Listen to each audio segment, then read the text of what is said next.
సాదిక్తో ప్రాణహాని ఉందన్న నూకరాజు మనవడు రియాన్స్ కార్తికేయ రెడ్డి ఇప్పుడు 3వ తరగతి నుంచే సాదిక్తో పరిచయం ఉంది అని చెప్తున్నాడు. మమ్మీని కొట్టేవాడు, చాలా భయం వేసేది అన్నాడు రియాన్స్. ప్రోటీన్ షేక్లో కెమికల్ మిక్స్ చేసి డాడీని చంపేశాడు. ఎవరికైనా చెప్తే టెర్రరిస్టులకు ఇచ్చేస్తానని భయపెట్టాడు. ఇప్పటికీ భయంగా ఉంది అన్నాడు రియాన్స్ కార్తికేయ రెడ్డి. సాదిక్కు పెద్ద శిక్ష వేయాలి, ఇటువంటి వాడిని వదలకూడదు అంటున్నాడు. నాకు 3rd క్లాస్ నుంచి పరిచయం. రైఫిల్ షూటింగ్ స్పోర్ట్ అంటే నాకు చాలా ఇష్టం. అందుకని అది స్కూల్ నుంచి తీసేస్తున్నారని అది నాకు ఫోన్ నెంబర్ ఇచ్చారు, నా అకాడమిక్ రారియో అని ఇచ్చారు. అప్పటి నుంచి కొంచెం టచ్గా అయ్యారు. అప్పటి నుంచి మమ్మీని చాలా కొత్తగా అది స్టార్ట్ చేశారు. అప్పటి నుంచి నాకు చాలా భయం వేసింది. అదేమన్నాదో, నువ్వు ఎవరికైనా చెప్పినా టెర్రరిస్ట్కి ఇచ్చేస్తాను, అందరినీ నువ్వు ఇంకెవరికి చెప్పద్దు అని అన్నాడు. నాకు చాలా ఇప్పుడు కూడా నాకు చాలా బాధగా ఉంది. అది చాలా పెద్ద పనిష్మెంట్ రావాలి. మమ్మీ రోజు కొట్టేవారు, మమ్మీ చాలా ఏడ్చేది.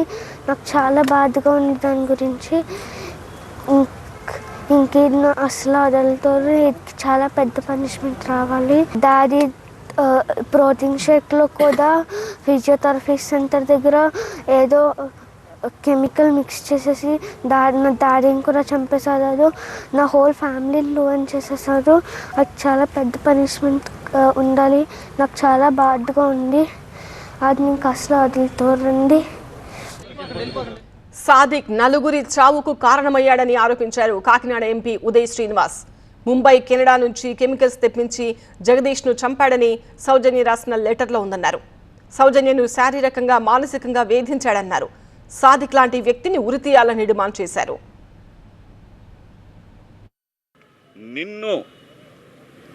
నువ్వు గనక ఎవరి దగ్గరికైనా వెళ్ళి చెప్పేవు అంటే, ఈ అబ్బాయి చెప్పింది, నిన్ను టెర్రరిస్టులకి అమ్మేస్తానన్నాడు అంటాడు.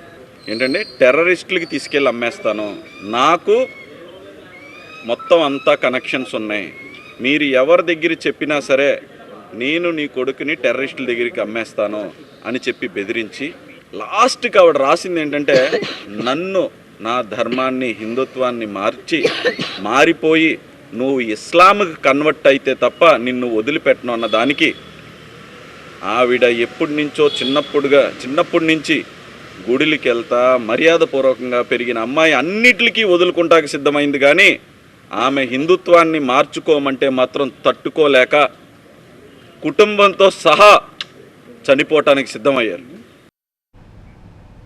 మరోవైపు సాదిక్ను కస్టడీకి కోరారు సర్పవరం పోలీసులు. ఏఈ నూకరాజు ఆత్మహత్య కేసులో రిమాండ్లో ఉన్నాడు సాదిక్.